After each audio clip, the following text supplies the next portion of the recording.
C'est parti. Bonjour et bienvenue dans ce podcast Le Plein de Sens. Je suis Anne-Sophie Suppiot. Je m'appelle Grégory Vacher.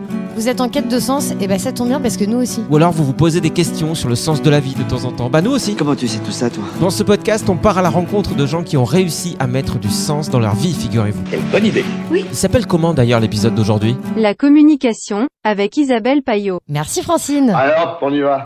Aujourd'hui, je voulais qu'on parle rapport humain. Bonjour. Bonjour. Oui, c'est vrai, je dis jamais bonjour. C'est pas grave, moi non plus. Moi, je dis jamais au revoir, tu vois. On fait la paire tous les deux. Ouais, on se complète. Les impolis qu'on nous appelle en Gironde. Incroyable. Comment tu te situes, toi, Greg, dans tes rapports sociaux, tes rapports entre êtres humains ? Je sais pas, moi je m'entends bien avec tout le monde, j'aime bien les gens, je suis tout l'inverse de toi. J'ai beaucoup d'amis et je me douche. Non, je sais pas. En tout cas, le thème qu'on va aborder aujourd'hui dans les relations humaines, si je dis pas de bêtises, ça va être très axé sur la communication. Oui, c'est ça. Et j'avoue que j'ai des problèmes parfois de communication avec les gens, dans le sens où, je sais pas si ça te fait ça aussi, mais j'ai l'impression que quand je veux exprimer une idée, elle n'est pas toujours reçue comme je voudrais qu'elle soit reçue. Ou alors quand je dis quelque chose qui n'est pas forcément méchant ou une critique, les gens en face peuvent le recevoir différemment. Et quand je dis les gens, je pense évidemment à ma femme que j'embrasse. Oui, puis même, en fait, on sait que les rapports humains, on est conçus pour vivre ensemble. Enfin, on est fait pour avoir une vie sociale. Mais parfois, on ne sait pas bien comment communiquer. Alors, la communication entre êtres humains, ça ne veut pas forcément dire qu'avec ses amis, que les relations au travail. Ça peut être avec ses enfants, ça peut être ses relations de couple. Et aujourd'hui, Isabelle, elle va nous donner, Isabelle Payot, que nous allons recevoir dans un instant, va nous donner des clés pour savoir quelle est la place de soi, la place des autres, comment trouver un équilibre. Un équilibre. Ça, c'est une bonne communication, par exemple. Une bonne communication, les spécialistes vous le diront, il faut enlever les R. C'est dommage parce que je l'ai trouvé super, ma tu phrase. Tu dis bonjour, je voudrais acheter un véhicule Renault. Renault Mégane. Il y a encore des Renault Mégane ? Je sais pas s'ils en font encore. Non, mais comment trouver un bon équilibre entre sa place à soi et la place des autres. Comment ne pas être trop égoïste et comment savoir bien écouter les autres, en fait. C'est un peu ça. Oui, parce que la communication, c'est sûrement aussi beaucoup d'écoute. Et effectivement, on va en parler avec Isabelle, mais ne serait-ce que dans la parole, c'est vrai que je me rends compte que c'est super compliqué. Tu vois, même avec ma femme, on a une petite difficulté en plus, c'est qu'elle est brésilienne. Du coup, elle comprend rien. Je comprends rien de ce qu'elle dit et elle comprend rien de ce que je dis. Et ça fait 12 ans que ça dure. On comprend pas. Elle me parle, je vais dans le frigo, je prends le ketchup, elle dit non. Je sais pas. Je sais pas ce qu'elle me dit. Je sais pas si c'est je t'aime, si c'est va acheter du pain. C'est vrai qu'il est temps de s'en rendre compte après 12 ans. Ouais. Non, mais ce qui est sûr, c'est que vu que le portugais est sa langue natale, et même si elle parle très bien français aujourd'hui, c'est encore plus compliqué. Oui. Parce que tu vas exprimer des choses. Des fois, tu choisis des mots et tu peux la blesser. Parce que tu as choisi tel mot, qu'elle l'a reçu de telle façon. Et je me rends compte que ce que je vis un peu de manière plus poussée avec ma femme, parce qu'on n'a pas la même langue maternelle, en fait, on l'a quand même assez souvent avec des gens. Et donc, on a tendance chacun à s'enfermer dans son coin. La personne qui a mal reçu ce qui a été dit va se mettre dans son coin en se disant « mais comment il ou elle me parle, c'est pas possible ». Et nous, on va se mettre aussi dans notre coin en se disant « mais c'est pas possible que il ou elle soit pas capable de comprendre ce que je dis. Putain, pourtant c'est simple ». Non, parce que moi, j'ai pas du tout relevé le fait que t'es buté sur ton mot, quoi. C'est juste ça que je voulais te dire. De toute façon, je peux plus dire. Je ne veux plus communiquer avec toi. Moi non plus. On va attendre que Isabelle arrive. Et ça tombe bien, parce que je crois qu'elle est là. Bonjour Isabelle. Bonjour à tous les deux. Coucou. Merci d'être avec nous, c'est trop cool. Très contente aussi de partager ce temps avec vous. Toi, tu es psychologue clinicienne, c'est ça ? Je suis psychologue clinicienne, je suis spécialisée sur la question du travail et des apprentissages, mais je suis aussi thérapeute familiale systémique, c'est-à-dire je m'occupe, thérapeute systémique, donc je m'occupe autant des familles que des couples, etc. Donc de la question de comment on se rééquilibre dans une famille quand quelqu'un bouge, et justement la communication, c'est quand même au cœur du système. Ouais. Donc famille ou toute organisation en fait.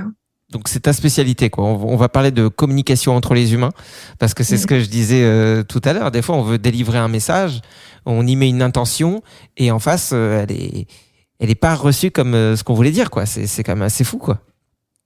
Parce qu'on va toujours parler depuis soi-même. Donc on arrive, on n'a pas, nos valises ne sont pas vides. On arrive avec notre histoire, on arrive avec une intention. Parfois on arrive avec des attentes précises. Et en fait, on n'est pas dans de la communication réellement. On est dans, je vais dire quelque chose, mais j'attends que l'autre acquiesce et qu'il soit absolument d'accord avec moi, qu'il comprenne tout de suite, etc. Et l'autre est à sa place avec son histoire, etc. Donc, il y a du brouillage. Le réseau, il n'est pas toujours le bon. Donc, quand on communique, il faut vraiment déjà vérifier que ça passe bien, que je suis dans la bonne condition pour recevoir ce qu'on va me dire. Parce qu'il y a des moments, vaut mieux pas se parler, finalement. Vaut mieux ne pas communiquer. C'est pas la communication à tout prix. Il y a des moments, vaut mieux dire, on se parlera après, ça sera mieux. Un peu plus tard, quand chacun sera redescendu. Ah, c'est pas mal ça. Moi, j'aime pas ça, le côté on se parlera plus tard. Je préfère parler des choses tout de suite, alors que c'est peut-être justement un tort de ma part. Mais ça génère des angoisses chez moi, le côté on en parlera plus tard. Parce que d'un coup, je me dis, ça veut dire que je suis quelqu'un d'horrible, ou ça veut dire elle m'en veut, ça veut dire que tu comprends. Oui, je comprends. Ça veut simplement dire que l'autre n'est pas émotionnellement en état d'en discuter. Quand émotionnellement on est trop chamboulé, si on continue de parler et de rajouter des choses qui en fait parlent à la tête, à la logique, et ni ce qui se passe à l'intérieur au niveau émotionnel, c'est comme si on mettait de l'huile sur le feu. Et du coup, ça risque d'envenimer. On va surler dessus, on va pleurer, etc. Donc, parfois, il vaut mieux redescendre, attendre que l'émotion nous traverse et revenir dessus tranquillement après, en se disant, là, on est en état d'écouter. Ah, c'est super. Il y en a un qui va parler, l'autre va vraiment écouter, il va répondre. On va pas avoir une intention sur l'autre, etc. Donc, on est en terrain plus apaisé. C'est jamais en temps de guerre qu'il faut se parler. C'est hyper intéressant de commencer directement avec ça, parce que je trouve que on touche déjà du doigt quelque chose qui doit concerner des milliers, des millions, des milliards de personnes. Et la façon dont tu as réagi, Enso, ça me fait vraiment penser à ma femme. Quand on a un désaccord ou qu'il y a un truc sur lequel je suis ta femme. On s'entend pas. Ah, c'est pour ça. En fait, c'est sûr qu'elle veut qu'on règle le truc tout de suite. Et quand moi je sens que il y a un truc, effectivement, il y a trop d'émotionnel, tout est brouillé dans la tête et tout, j'insiste assez pour qu'on décale, qu'on parle plus tard. Et elle a beaucoup de mal à faire ça. Alors que là, on a eu une grosse dispute il y a encore peut-être un mois. Je lui ai dit, je veux qu'on en parle, mais vers 2033. Ça, je serai prêt. En 2050, ton agenda, on va regarder si tu as un moment de dispo. Non, parce que ce qu'il y a, c'est qu'en fonction de notre propre histoire, comme disait Anso, si je dis, je te propose qu'on en parle plus tard, on peut se sentir rejeté. Oui, tandis que si on dit, je te propose d'en parler plus tard parce que pour moi, c'est pas possible. Il y a trop, ça se bouscule trop à l'intérieur et j'ai peur de ne pas pouvoir dire exactement ce que je pense. J'ai peur que ça déborde et je préfère redescendre. Alors, tu parles de toi. Tu parles pas de l'autre. Et il y a tu dis, moi, je peux pas actuellement. Donc, donc ça allège le fardeau de l'autre. Mais c'est vrai qu'il y en a certains qui disent, si on me dit pas tout de suite, je suis rejeté. Oui, alors qu'en fait, ça veut dire qu'on n'écoute pas vraiment ce que dit l'autre. Alors, ça fait juste écho à ce qu'on vit soi et la peur du rejet, en effet. Il y a besoin d'être rassuré.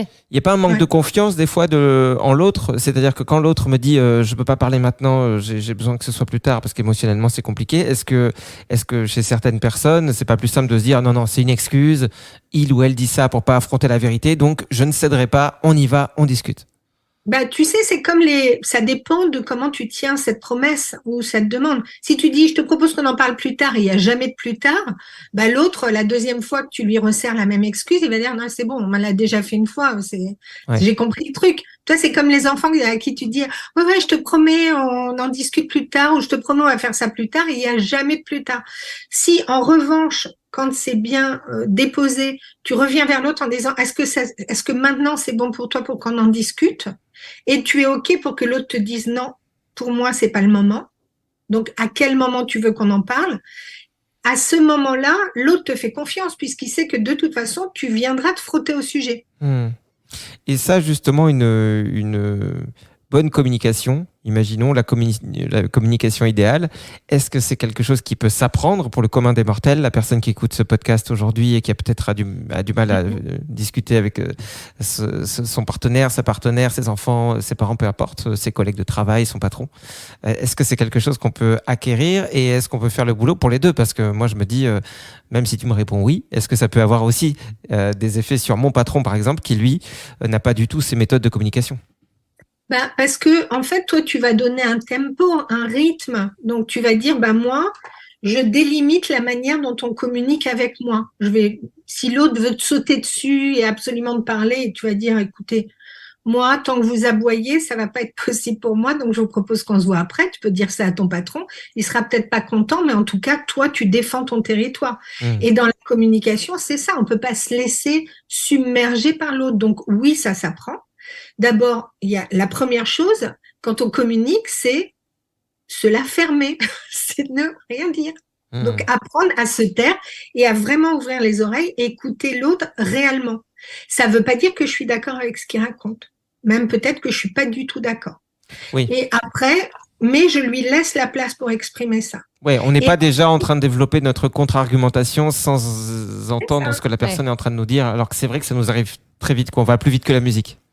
Très souvent, en fait, l'autre parle et dans notre tête, on dit ouais, ça discute et on est, et comme tu le dis, déjà en train de construire la contre-argumentation et se défendre et se justifier, machin, etc.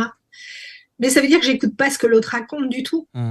Or, si vraiment j'ouvre mes oreilles et je lui laisse ce temps de parole, après, quand je vais parler, je lui dis, s'il essaie de me couper la parole, je lui dis, attends, excuse-moi, là, maintenant, je te propose de m'écouter vraiment aussi. Même si ça te semble difficile. Et après, on va prendre chacun notre tour la parole. Or, on a trop souvent tendance à se couper la parole parce qu'on a tellement envie de dire ce qu'on a sur le cœur ou ce qui est hyper important. Parfois, on se conduit comme des enfants qui n'ont pas intégré le réflexe d'inhibition. Oui, je veux dire, et tu dis, mais ça n'a rien à voir avec le schmilblick, mais ils disent, ah oui, mais il fallait que je le dise tout de suite parce que j'ai peur d'oublier. Souvent, on se déverse plus qu'on ne communique. Et est-ce que tu crois que cette façon de communiquer, parce qu'en fait, on a tous ces travers, quoi, est-ce que tu crois que cette façon de communiquer, elle est en rapport avec l'éducation qu'on a reçue? Est-ce que tu crois que c'est en voyant nos parents communiquer qu'on devient comme ça? Et si tel est le cas, si on est sur la défensive tout le temps, par exemple, est-ce qu'il y a moyen de changer les choses? Oui, il y a déjà ce que tu dis, c'est-à-dire avoir conscience de la communication dans laquelle on a été éduqué. Est-ce que c'est on parle de rien, le monde du silence, tu vois, Cousteau, le monde du silence. Moi, c'était un peu ça quand j'étais petit, tu vois. La première fois que mon père il m'a dit ça va, j'avais 17 ans, j'ai fait wow, il parle. Voilà, mais oui, bonjour monsieur, qui êtes-vous? Donc, déjà, dans quelle atmosphère on a été baigné? Ou bien est-ce que pour se parler, il fallait s'aboyer au visage, etc. Ou bien c'était une communication lisse, je vais bien, tout va bien. Donc ça, première chose. Deuxièmement, est-ce qu'on t'a laissé de la place? Est-ce qu'on t'écoute vraiment? En fonction aussi de la place dans la fratrie. Il y a des aînés qui prennent beaucoup de place et qui disent au plus petit, tais-toi Minus, j'occupe le terrain depuis plus longtemps que toi, donc hop, si tu fais partie de la catégorie des Minus, tu vas apprendre à rien dire et voilà. Ou bien tu vas apprendre à parler, mais seulement en hurlant, parce qu'il y a qu'en hurlant qu'on t'entend. Donc c'est tout ça qui est à démêler. C'est comment la communication, mon rapport avec le langage et avec communiquer avec autrui, comment ça s'est construit. Si on a constamment dit tais-toi si tu n'as rien de plus intelligent à me dire ou tu parleras quand tu seras grand ou des choses comme ça, c'est difficile ensuite de se mettre en lien avec les autres parce que on t'a pas ouvert la place pour dire ce que tu dis peut être intéressant. Donc tu veux dire que c'est a le droit d'être exprimé. Est-ce que c'est quasi, enfin je vais pas dire impossible, mais du coup quasi impossible qu'un enfant qui a eu de la place quand il était petit pour s'exprimer, qui a été écouté par ses parents, qui a eu, on va dire, une communication de qualité, c'est impossible qu'il devienne un s'il y a mauvais pas d'autres, communicant. imaginons il n'y a pas d'autres traumatismes au-delà de tout ça, c'est impossible qu'il devienne un mauvais communicant, quelqu'un qui parle jamais en groupe entre amis, qui ose jamais rien dire. Non, c'est pas impossible parce qu'après on n'est pas on est le produit de notre enfance, mais après, on va se construire avec toutes les expériences qu'on aura sur le chemin. Et si je tombe, voilà, par exemple, dans un emploi où là, tout d'un coup, on me dit où on me fait comprendre que mon avis est bien intéressant, mais ça serait mieux que je me taise, etc., et que je suis un peu malmenée, ça va se rajouter à mes Oui, expériences. c'est ça. Le Ça traumatisme ne veut va pas dire arriver que je plus vais tard. devenir un mauvais communicant, mais peut-être que je vais me restreindre. Ouais, mais ce que je voulais dire en gros, mais je l'ai mal exprimé, mais c'est normal, je parle mal, parce que dans ma famille on parlait mal. Non, mais ce que je voulais dire, c'est que en gros, si on connaît quelqu'un autour de nous qui justement a du mal à prendre la parole et qui a du mal à exprimer ses émotions, c'est que forcément, soit dans la famille, soit à un autre moment de sa vie, il s'est passé quelque chose, quoi. Oui, il y a forcément eu quelque chose qui a verrouillé. Il y a eu quelque chose qui a verrouillé. Et c'est ça qu'il faut aller tirer le fil de ça, parce que très souvent, moi, j'ai des patients qui osent pas affirmer ce qu'ils ressentent ou ce qu'ils pensent, au nom de il faut être gentil avec les autres, au nom de on va pas faire de bruit, au nom de on m'a dit qu'il fallait que je sois invisible, je suis invisible. Donc, ils défendent pas leur territoire. C'est-à-dire qu'ils considèrent que les autres ont plus de valeur, ont plus le droit de s'exprimer, etc. Et ils vont se faire envahir. Ils vont soit ruminer, soit se sentir très mal, peut-être même tomber malade. Et c'est pas OK, parce qu'il n'y a pas un classement des êtres humains avec en numéro 1, je sais pas quoi, Donald Trump, et en dernier, le 9 milliardième, je sais pas comment on dit, Isabelle Payot, par exemple. Donc chacun a le droit, mais il faut créer l'espace, et il faut créer l'espace d'entrée en relation, en fait. Et c'est intéressant. Pour bien communiquer. C'est intéressant l'exemple que tu as donné, parce qu'une fois de plus, j'ai l'impression que c'est quelque chose qui concerne beaucoup de gens, et j'ai pensé notamment à un ami qui est comme ça, dans la communication, c'est-à-dire qu'il est très à l'écoute des autres, il va s'intéresser beaucoup aux autres, mais également si on lui demande « tu peux être là pour le déménagement demain matin en dernière minute ?» il va venir, il va toujours dire oui. Il va dire oui, parce que même s'il se lève tôt le lendemain, et quelqu'un va l'appeler entre-temps « ah, j'aurais bien aimé que tu files un coup de main, mais bon, vu que je suis à 200 km, c'est pas grave, il va y aller, quand c'est pour des gens qu'il aime. » Et je me dis, il y a beaucoup de gens comme ça qui ne savent pas dire non. Ça vient aussi on peut regrouper ça dans le problème de communication, le fait de ne pas savoir dire non? Ne pas savoir dire non, ça vient aussi dans le problème de est-ce que si je dis non, les autres vont continuer à m'aimer? D'accord, ok. Donc c'est On est vraiment sur cette question-là. C'est si je dis non, pas ok, ou bien les copains, je vous adore tous, mais là, le sujet dont vous êtes en train de parler, moi, je suis pas du tout de votre avis. Je cautionne à 0% ce que vous êtes en train de dire, mais je vous aime quand même. Souvent, les deux sont liés parce qu'on ne dépasse pas ce truc de l'enfance qui est si mes parents me grondent, c'est qu'ils ne m'aiment pas. Or, l'amour est d'un côté et la relation, elle est là. Peut-être que les deux sont bien ensemble, mais bon, on peut avoir beaucoup d'amour et une relation merdique. Et on peut avoir pas d'amour, très peu, et une super relation. Les deux ne sont pas forcément liés.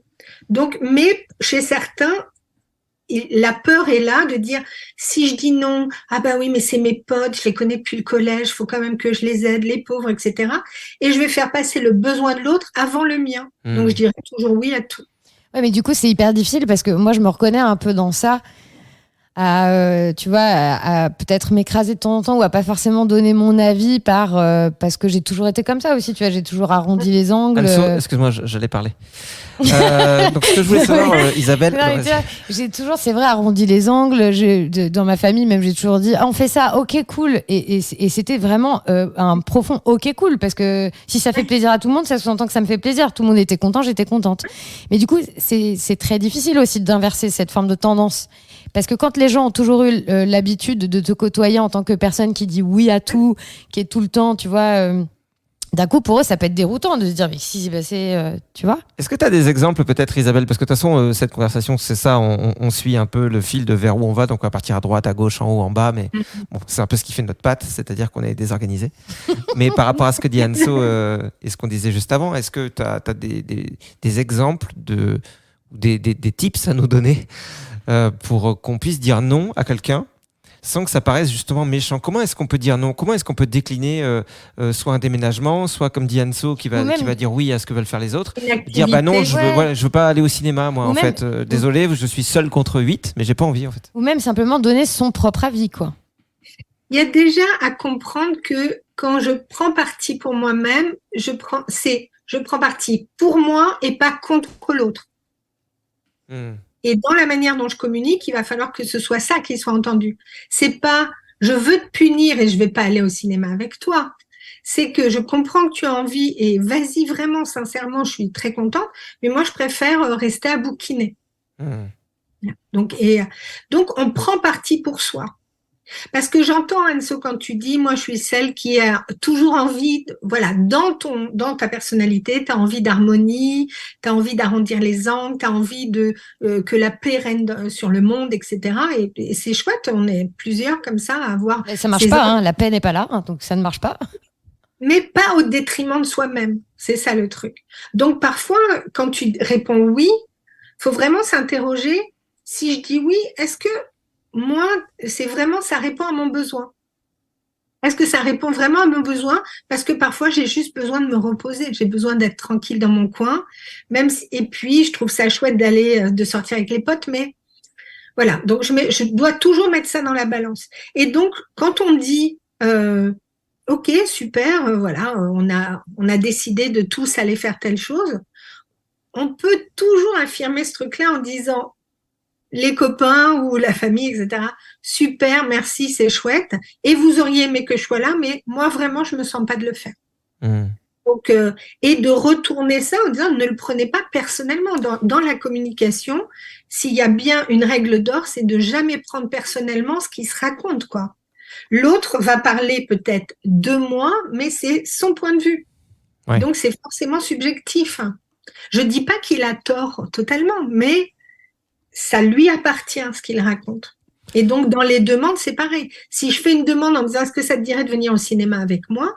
Si c'est de la vraie communication, je dois m'attendre peut-être à un oui que j'espère, mais peut-être à un non. Et ce non, il doit être OK puisque j'ai posé une question ouverte. Et tant qu'on est sur ce thème du manque d'affirmation et même qu'on peut regrouper avec ce qu'on disait tout à l'heure, c'est-à-dire le manque d'initiative des fois, de prise de parole parce qu'on se sent pas assez à l'aise avec ça et qu'on a tendance à s'effacer. Tu disais tout à l'heure que ça se payait un peu, si je me souviens bien, en gros, par un mal-être, des maladies. Tu penses que c'est obligatoire, qu'au bout d'un moment, on ne peut pas tenir toute sa vie comme ça en se pliant, juste en laissant les autres exister et en plus en les priorisant par rapport à nous? Non, c'est impossible. C'est impossible. Ça va ressortir avec un malaise, soit ça va ressortir avec de l'aigreur. C'est les gens qui disent « Ah, moi, de toute façon, je fais tout pour tout le monde, et ben j'ai aucun retour, aucune gratification. » Et t'as envie de dire « Arrête de le faire, quoi. » Si t'attends, c'est qu'il y a un problème. C'est que tu attends de la reconnaissance. Soit tu le fais vraiment et avec cœur, mais au bout d'un moment, si c'est sacrificiel, ça peut pas fonctionner. Après, je trouve que tu les imites très bien, ces gens, parce que j'en connais, et c'est exactement le même ton, la même voix. T'as un bon pouvoir d'imitateur. Je vais t'appeler Laurent Gérard. J'ai une d'imitation sur ces trucs-là. C'est qu'on entend souvent cette phrase. C'est insupportable. Je me saigne en quatre. Pour quatre veines. Je me plie en quatre. Avec tout ce que j'ai fait pour toi, etc. Donc, et tu sais qu'ils te culpabilisent en plus. C'est ça. Et du coup, la communication, quand elle est juste et qu'elle est saine et que c'est une vraie communication relationnelle, on va parler avec l'autre ou avec d'autres et chacun va être entendu avec ce qu'il est et ce qu'il dit. Ouais. Peut-être que on partagera pas son point de vue. On va pouvoir en discuter tranquillement. Moi, j'ai eu des discussions très tranquilles, très ouvertes. C'était quand les élections présidentielles? L'année dernière ou l'année d'avant? Je me souviens. Nous, depuis qu'on n'a plus vraiment de métier, on est un peu perdu dans le temps. On est quoi là en 98? C'est ça? Un jour, il y a eu des élections présidentielles et c'était le deuxième mandat d'Emmanuel Macron. Et entre les deux tours, je me suis retrouvée à parler avec des gens qui avaient des opinions mais radicalement différentes des miennes, mais des gens que je connaissais par ailleurs et que j'aimais beaucoup pour d'autres valeurs et ce que je voyais d'eux, etc. Et on discutait comme ça, chacun disait, voilà, moi je vais voter pour un tel, pour telle raison, moi un tel, etc. Et à un moment, j'ai dit juste stop. Est-ce que prenez un instant pour goûter cette saveur qui est, et d'avoir de la gratitude pour le fait qu'on peut se parler de ça sans s'écharper, sans se hurler dessus et sans penser que l'autre est un con. Et du coup, c'était cool, quoi. Et ça, on peut créer ces conditions-là. C'est possible de le faire. C'est marrant, on en parlait ce midi de ça, justement. De la politique. Oui. C'est Non, mais vrai. c'est vrai, on parlait de ça justement et de la façon dont. En disant la gauche et la droite, c'est tous les mêmes. Resserre-moi un coup de rouge. Et vraiment, c'est pas écharpé. Puis moi, j'ai on- pris une suze et c'était génial. Non, mais on parlait de ça et de se dire justement sur ce thème-là, qui est vraiment le thème où justement on peut tous se hurler dessus sans s'écouter. Il n'y a pas vraiment d'écoute, quoi. Mais C'est vraiment. Il y a surtout beaucoup d'absurdité aussi dans le fait de considérer que mon point de vue doit être Oui. celui qui doit être respecté de tous, aimé de tous, que tout le monde doit être en accord. Et, Oui, et c'est même en politique, comment veux-tu qu'un président te corresponde à toi avec ton milieu socio-professionnel, tes revenus, le lieu dans lequel tu habites, et qui soit aussi très bien pour la personne qui fait un métier tout autre, qui a des revenus tout autres. Enfin, c'est totalement absurde. Soi-même, on doit se dire, mais on est con. On peut dire, parce j'aime que- ce président parce que, et puis c'est tout, mais parce que c'est Et moi. puis il y a cette histoire qui est que on parle pour convaincre. Oui. Or, en fait, si tu parles pour convaincre, moi, je suis pas vendeuse de draps aux Galeries Lafayette. Ah là, bon en disant, et 3 torchons, et je vous mets le saladier, etc. Je suis pas là pour convaincre et qu'on achète quelque chose. Je suis Tant mieux juste parce là que ton magasin marcherait pas. Hein. Des saladiers, des draps et des torchons, pour désolée. ça va pas ensemble. Alors, pour 2 saladiers offerts, on vous offre un torchon et un drap. Faire le drap. Ah, ça n'a rien à voir. Ok. Donc, tu vois, en fait, c'est souvent les gens te parlent pour essayer de te convaincre. Et si tu dis pas à la fin, ah ouais, t'as vraiment raison, ils sont pas contents. Ouais. Mais tu peux me donner ton point de vue, je le respecte infiniment, mais ça va pas changer ce que je pense. Mhm. Donc souvent, je trouve qu'il y a des conversations qui sont un peu inutiles quand on y va au forceps pour essayer de convaincre l'autre. Moi, je préfère quelqu'un qui va témoigner de ce qu'il ressent, de ce qu'il pense, etc. Et ça sera juste pour lui. Moi, je vais lui opposer peut-être quelque chose en disant, oui, mais regarde, ça c'est vrai pour toi, mais il y a ça aussi, Mhm. où on va vraiment débattre. Bah, juste- Et à la fin, chacun repartira avec son point de vue, mais en tout cas avec beaucoup de tolérance pour l'autre. Donc, dès qu'on cherche à convaincre, c'est merdique. Et du coup, dans les repas de famille, à Noël ou machin, etc., bah, c'était surtout là, au temps du Covid, à l'ère du Covid, Mm. il y a quelques années, on disait, ouais, les anti-vax, les vax, etc. Et ils s'écharpaient, quoi. Ouais. Ils étaient prêts à se tuer parce qu'il y en avait un qui avait plus raison que d'autres et qui avait testé l'hydroxychloroquine, etc. C'est la folie, quoi. Donc, en fait, cet exemple-là, que ce soit le Covid, la politique ou autre, ça vient juste attiser quelque chose qui est que la communication de départ au sein de cette famille, elle n'était pas vraiment en place. Ouais. Parce que si c'est vraiment en place, on se pouille pas là-dessus. On va pas couper des liens pour une histoire de politique ou de Covid, quoi. C'est complètement débile. Et justement, vu qu'on est revenu là sur l'autoroute principale du thème de la communication, De la communication. on avait commencé en disant donc les règles, à donner un petit peu des règles pour une bonne communication. On a commencé en parlant de l'écoute, avoir une vraie écoute active, quoi, être vraiment présent à ce que l'autre dit, plutôt que préparer sa contre-argumentation et puis écouter d'une oreille et chercher maintenant en plus à convaincre l'autre en se disant voilà, je ne serai pas satisfait tant que l'autre n'a pas dit ok, t'as raison. Est-ce qu'il y a d'autres choses, ne serait-ce que, j'ai envie de dire techniquement, quand je m'adresse à quelqu'un, par exemple, j'avais entendu parler du fait qu'il ne fallait jamais dire tu, mais enfin, ou Oui. le minimum est plutôt je. Mais comment ça fonctionne ça? Parce que j'ai l'impression que des fois c'est un peu difficile. Tu vois, pour dire Quand tu on m'emmerdes, parle- je trouve que tu m'emmerdes. Non, mais tu sais, c'est l'histoire de la communication relationnelle. Moi, j'aime pas le terme communication non violente parce qu'en fait, dans non violent, on entend violent et je trouve ça trop violent du coup. Mais de dire quand tu fais telle chose, voilà, quand je vois que et là tu donnes du factuel. D'accord. Ensuite, tu parles de toi, de moi, ça me met dans une situation d'agacement suprême.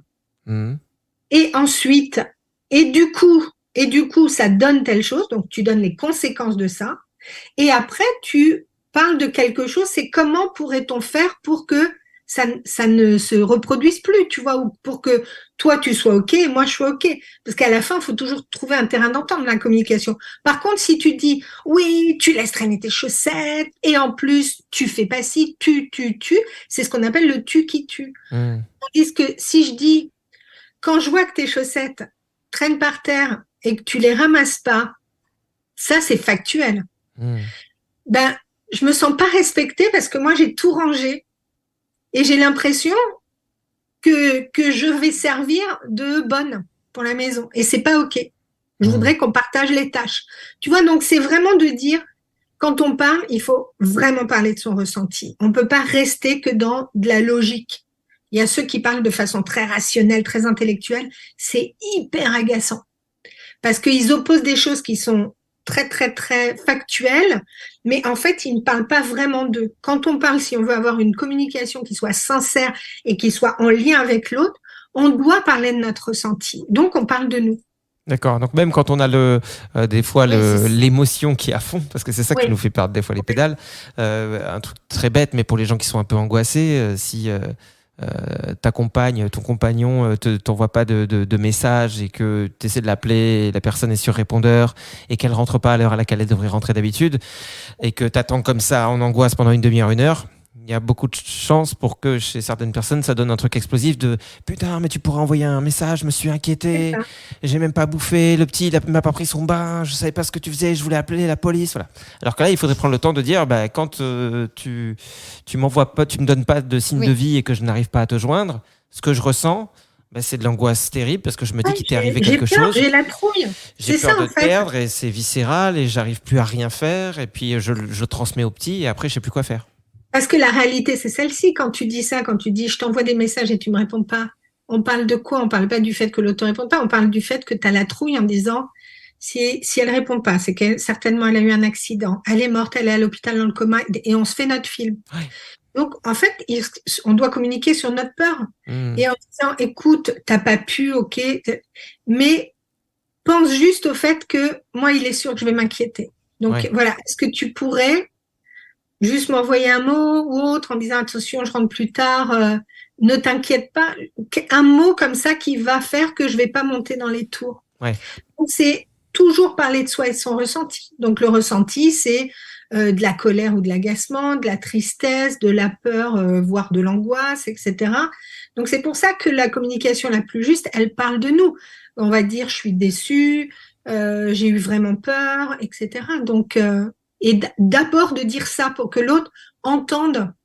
Parce que... Et après, peut-être qu'il va te dire, je suis désolée, mais moi, je peux pas, j'étais vraiment coincée, etc. Donc, va prendre soin de ta peur, va travailler ton flip, ce qui est vrai aussi, hein. Ouais, mais parce que j'ai l'impression que ça arrive quand même assez souvent que du coup il y a un peu situation de stress face à situation de stress, que souvent ça vienne se heurter aussi parce que les deux personnes, je veux dire là je donne un exemple totalement inventé, mais j'ai l'impression qu'il n'est pas si loin de la réalité chez des gens en tout cas qui ont un quotidien bien rempli avec une vie à 100 à l'heure, c'est que la personne par exemple qui n'a pas donné signe de vie et qui captait pas, peut-être qu'elle était juste dans les bouchons qu'elle n'avait pas anticipé parce qu'il y a un accident exceptionnel qui fait qu'elle est sous un tunnel bloqué pendant 1h30. Elle en peut plus non plus parce qu'elle se dit mais c'est pas possible, à quelle heure je vais rentrer. Elle arrive énervée de son trajet, de sa journée de boulot. Elle se fait crier dessus. Et là, du coup, il n'y a même pas d'empathie de l'autre qui a cru que peut-être était à l'hôpital et tout. L'autre, ça va être en face, va envoyer de la violence aussi. Elle va devoir se justifier parce que c'est pire encore. Tiens, on peut imaginer une autre situation. La personne a oublié de prévenir son conjoint parce qu'elle est en train de travailler, de s'éclater c'est super et elle est complètement dans ce qu'elle fait. Elle a oublié. D'accord. La famille. Souvent, ça arrive plus aux hommes qu'aux femmes qui ont une plus grosse charge mentale et qui ont quand même plusieurs antennes pour penser différents champs. Pas pour une question d'ADN, mais pour une question aussi d'éducation.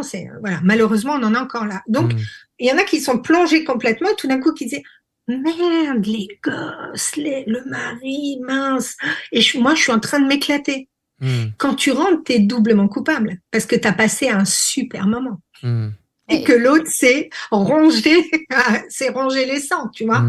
Donc, tu vas dire, écoute, désolé, moi, je me suis vraiment éclatée, j'ai pas du tout pensé au fait que t'étais flippée. Et est-ce que c'est pour ça, parfois aussi, Isabelle, parce que là, du coup, on touche un peu à la communication, surtout de couple. Ouais. Parfois, tu vois, dans ma façon de communiquer en couple, je peux être beaucoup plus détendue du slip parce que tu connais l'autre et parce que du coup, tu te permets un peu plus de dire des choses et parfois, d'ailleurs, pas très sympa.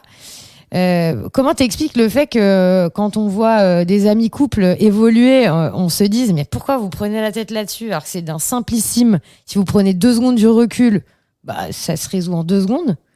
Alors que pour nous, pour un tout petit truc, pour un SMS pas envoyé, un oubli de citron au supermarché ou un truc comme ça, ce soit un tsunami dans notre couple. En fait, quand le couple il démarre, il y a cette phase de lune de miel. Donc au départ, on dit ah trop pareil, ah tu penses ça, c'est génial, ouais, je dis la même chose, trop bien. Donc on est oh, tout va tellement bien, c'est super. Et puis après, il y a une phase qu'on appelle une phase d'individuation où on s'aime, mais en fait, on n'est pas vraiment les mêmes.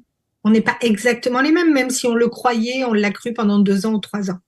Donc à ce moment-là, chacun va commencer à délimiter son territoire, affirmer son identité, et du coup, la communication, elle va être un peu plus, ça va frotter un peu plus parfois.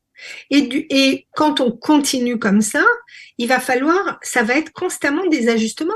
C'est ce que je disais tout à l'heure. C'est pas parce qu'on s'aime qu'on a forcément une communication qui est chouette. Donc il y a des moments où on va rentrer dans une forme de rapport de force, etc. Et quand on voit que ça part là-dessus, faut se poser en disant bon, là on a compris, ça communique plus trop bien. Je t'aime infiniment plus que tout. J'espère que toi aussi d'ailleurs, mais on se comprend plus.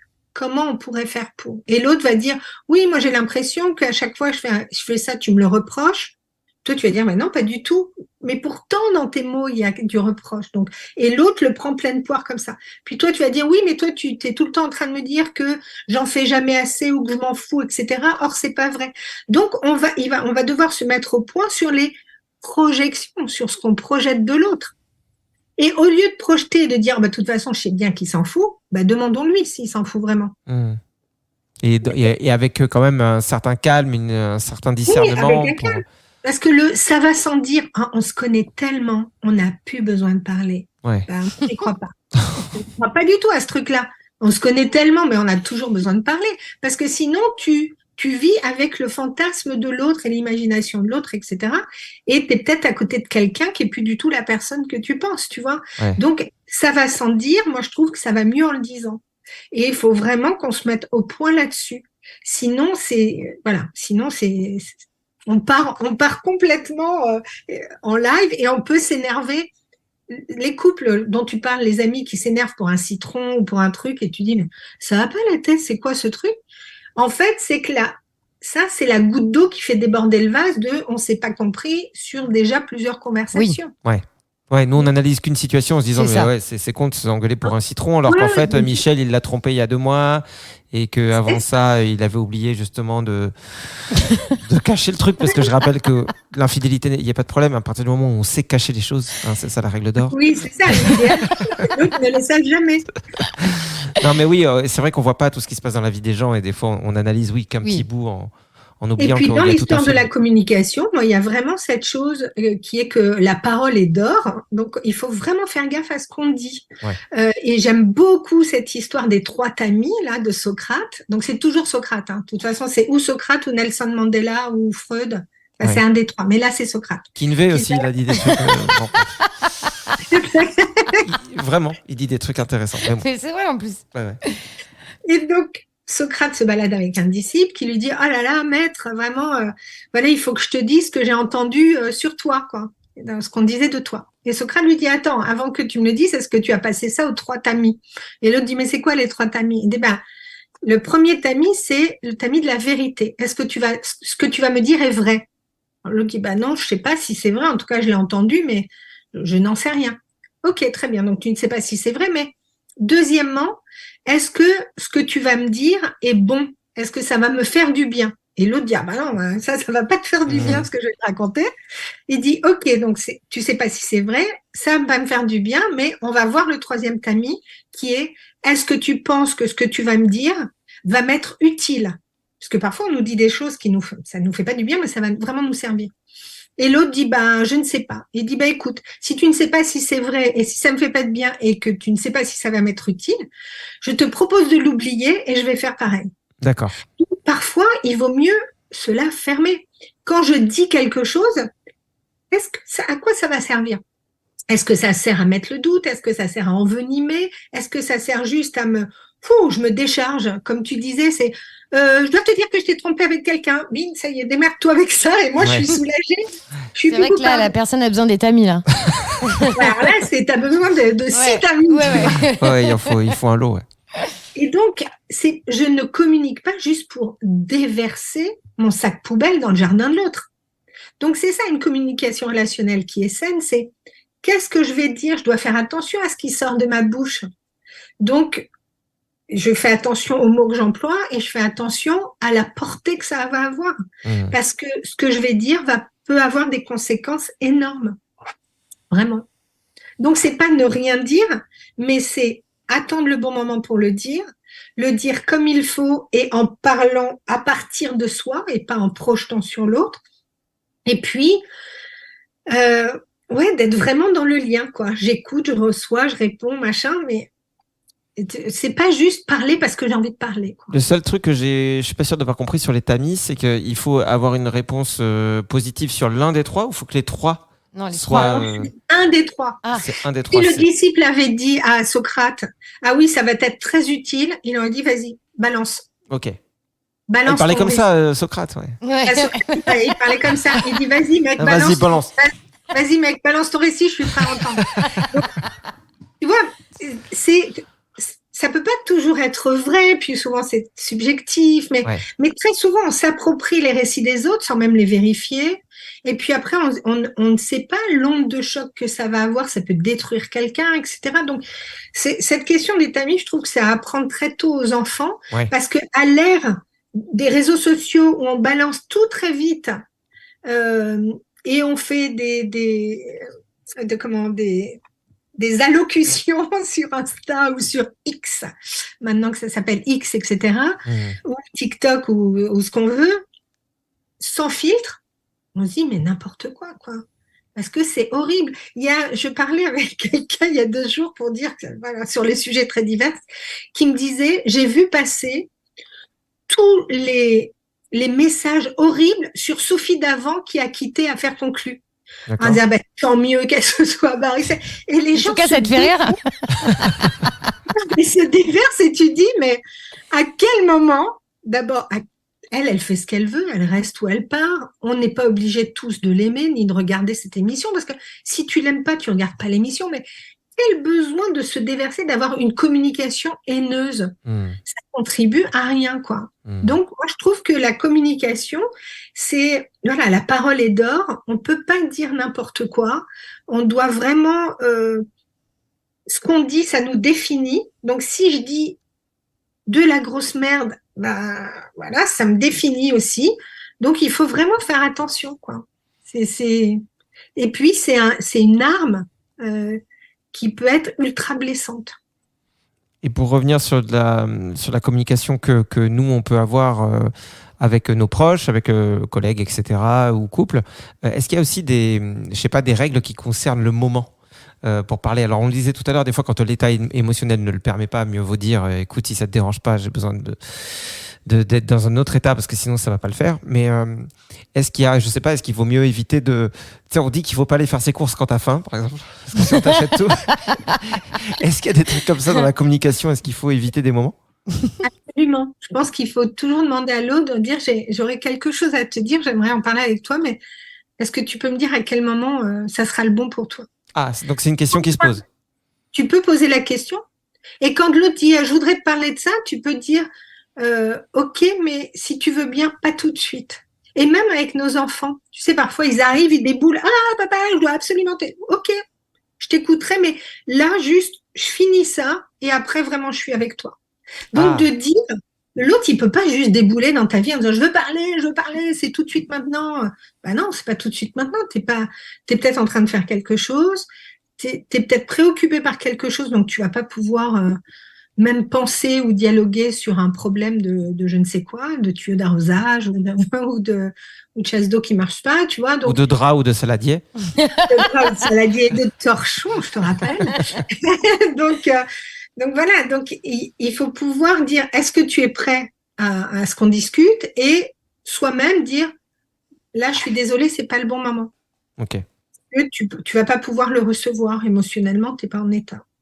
Bon, je suppose que là, on a balayé quelques sujets, mais c'est quand même un travail beaucoup plus profond que de s'intéresser vraiment à la communication. Et donc, je le disais tout à l'heure, pour les gens qui nous écoutent, le commun des mortels qui veut se dire, tiens, ça m'intéresse d'apprendre à communiquer parce que je sens que ça va être bénéfique dans telle ou telle situation.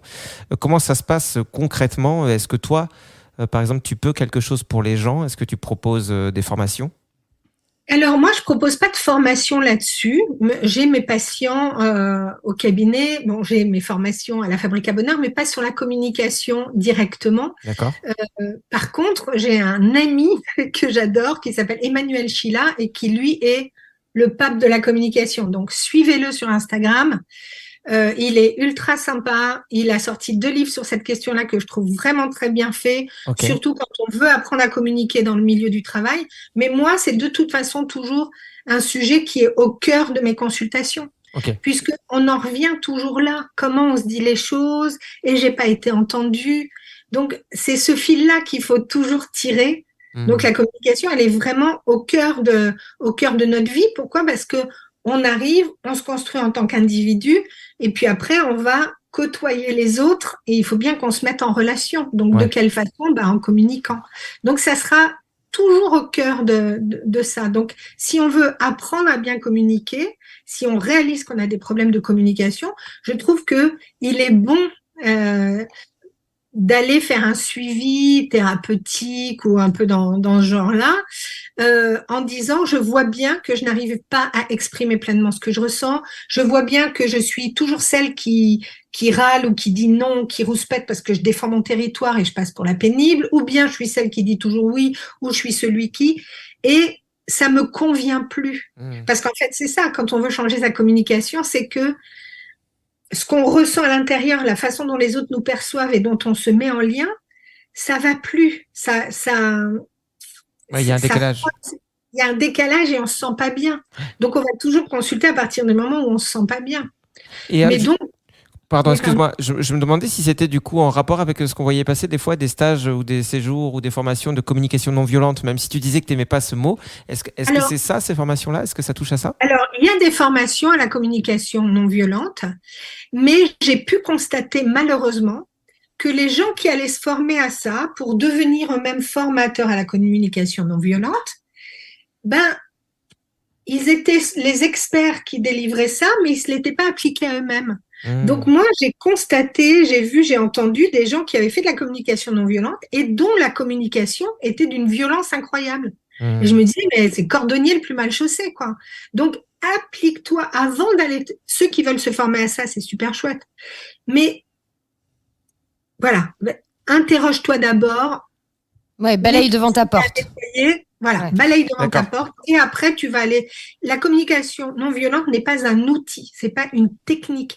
J'ai vu des parents qui parlaient comme ça à leurs enfants avec les mâchoires serrées, qui disent tu sais bien, je te explique. En fait, ils sont furieux, ils n'ont qu'une envie, c'est de le secouer, Ouais. mais hop, ils s'appliquent l'outil communication non violente.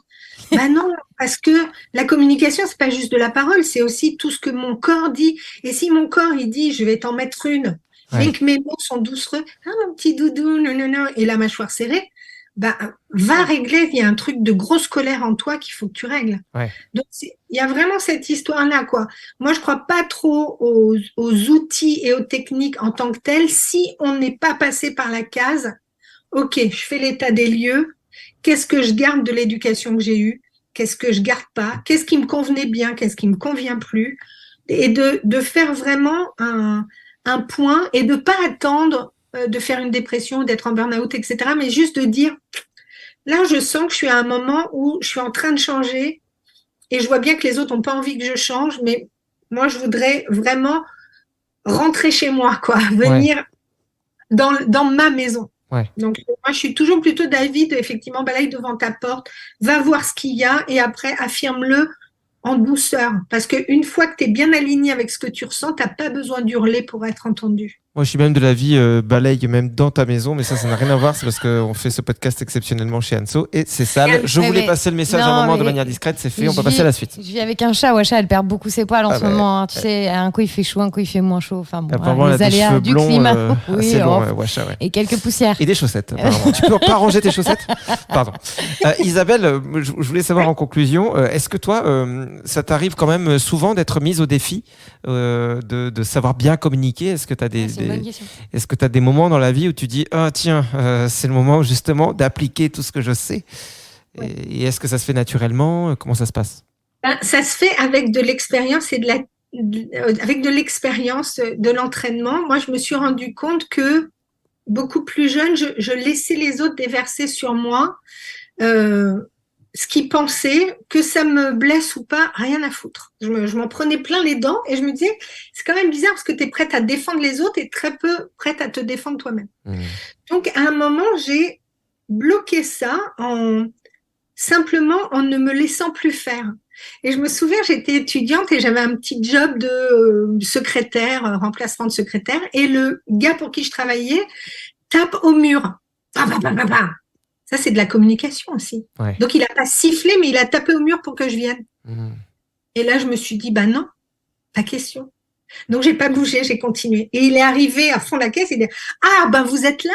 Et moi, je l'ai regardé en disant, oui, je suis là, mais vous m'avez appelé parce que j'ai pas entendu mon prénom. Et quand on répond en douceur, avec un petit sourire, mais ça l'a dérouté. Et il a souri, il a dit, oui, j'aurais besoin que vous veniez. Ah, très bien, j'arrive. Il faut laisser l'autre faire une vraie demande. Donc, plusieurs fois, ou quand les gens te parlent mal, parfois, moi, souvent, je dis, bah, écoutez, je comprends ce que vous me dites. Par contre, vous pouvez me le dire gentiment parce que ça marchera aussi et peut-être beaucoup mieux. Donc, vraiment de toujours, et moi, je reste très, très calme. Et mes filles me disent, plus mes filles que mon fils me disent, oh là là, moi j'ai fait ma Isabelle Paillot, j'ai répondu très tranquillement. Donc, très calme, mais boum. Et ça a plus d'effet que de crier en disant quoi, comment vous me parlez, ça marche pas. Ben, je crois que tu as résumé. Si l'autre t'agresse, tu peux pas lui répondre de la même façon. Je pense que tu as résumé ce podcast et j'invite tout le monde à faire leur Isabelle Paillot.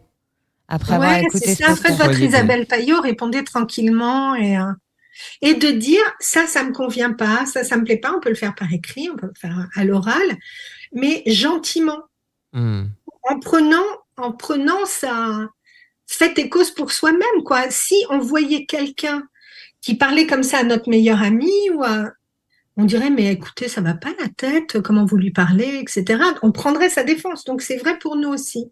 Donc, quand les gens vous agressent ou déversent des choses ou que la communication, elle est pas OK, faut vraiment le dire tranquillement en disant, bah, moi, je suis pas d'accord pour discuter de cette façon-là, ou bien, voilà. Et souvent, je l'annonce quand je fais des formations. Je dis, voilà, moi, vous pouvez tout me dire, vraiment tout, mais il faut me le dire gentiment. Parce que j'ai dépensé mon capital agression très tôt dans ma vie, donc stop. Voilà. Bah, tu vois, je crois du coup que j'ai fait ma Isabelle Paillot sans m'en rendre compte, il y a à peu près un mois.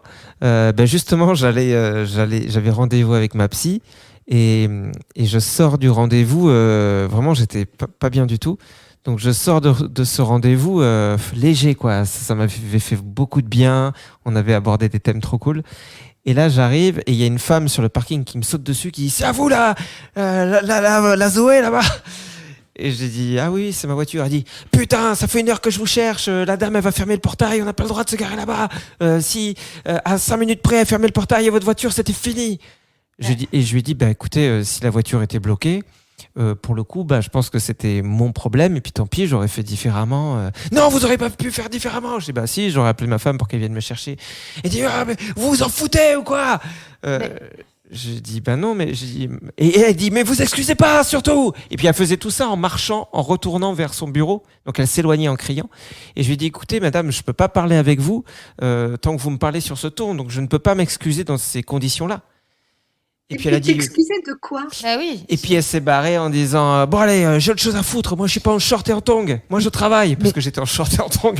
Et puis c'est vrai que je suis au chômage, mais comment elle le sait elle? Non, puis là c'est vrai que précisément on lui avait pas spécialement demandé de garder ta voiture. Mais non, c'est ça. Elle s'est octroyée une mission de sauveuse du parking. Elle a qu'à s'énerver toute seule, tu vois. Elle était Parce hyper que en toi, tu avais une solution. C'est ton problème, la conséquence. Tu arrives après, tu es coincé, tant pis pour toi, tu te débrouilles. Oui, c'est ça. Je me suis garé sur un mauvais endroit, j'ai fait comme une autre voiture. Bon, je suis un peu a priori, quand elle t'a vu, elle s'est pas dit que tu avais 6 ans, quoi.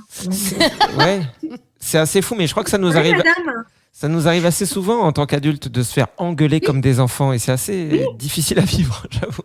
Moi, je le dis, vous savez, je n'ai pas 6 ans et j'ai déjà eu des parents. Donc, je vous remercie. Ouais. C'est bon. Ouais. Parlez-moi, voilà. Parlons-nous autrement, quoi. Ouais. Mais plus on reste calme, plus l'autre s'énerve, mais je m'en fous, c'est son énervement. Mais toi, au moins, tu te respectes, tu vois. tu te mets pas sur la communication de l'autre, on va se fighter, vas-y, on se tape sur le parking. Ben non, on se tape pas, quoi. Et je vais pas non plus mal te parler parce que je suis pas OK pour que tu me parles mal, donc je vais pas te renvoyer ce que je veux pas que tu me fasses. Par contre, il y a une espèce de violence qui fait que ça. Enfin, moi, je sais que pendant les minutes qui ont suivi, je sais pas, la demi-heure ou l'heure, ça restait un peu dans ma tête et ouais, on se sent agressé. Il y a un truc où on se sent pas bien, quoi, quand même. Ben, c'est sûr, parce que elle t'a jeté ça au visage, et donc il faut du temps pour que ton corps se dise bon, tu respires, je suis pas coupable, pourquoi elle m'a sauté dessus, etc. Et que tu te débarrasses vraiment de ça. Bon, je vais acheter des fleurs quand même. Elle avait une fourche, non? Elle a eu peur qu'elle t'empale. Non, mais ouais, ses yeux, c'était des sabres. Hein. Bon, ça sera pas ma meilleure amie, quoi. On partira pas en camping. Non, mais c'est à pas grave. Palavas. Bon, en tout cas, c'était super intéressant. Pardon, juste une dernière chose. La prochaine fois que tu vas te garer, tu vas la voir et tu dis, écoutez, madame, regardez, ça y est, je sors et la porte, elle est encore ouverte, tout va bien, je vous remercie beaucoup d'avoir prévenu la dernière fois. Ouais, ça c'est bien, ça va pas jeter de l'huile sur le feu. Non, Ça, du c'est une tout. bonne idée. Et Ouais. moi, j'aime bien ce genre de public. Je sais pas si je saurais la reconnaître en plus. Bon, bah, hein, si elle nous écoute, Elle on nous vous embrasse. Vu qu'elle crachait du feu, c'est vrai que je voyais pas son visage derrière.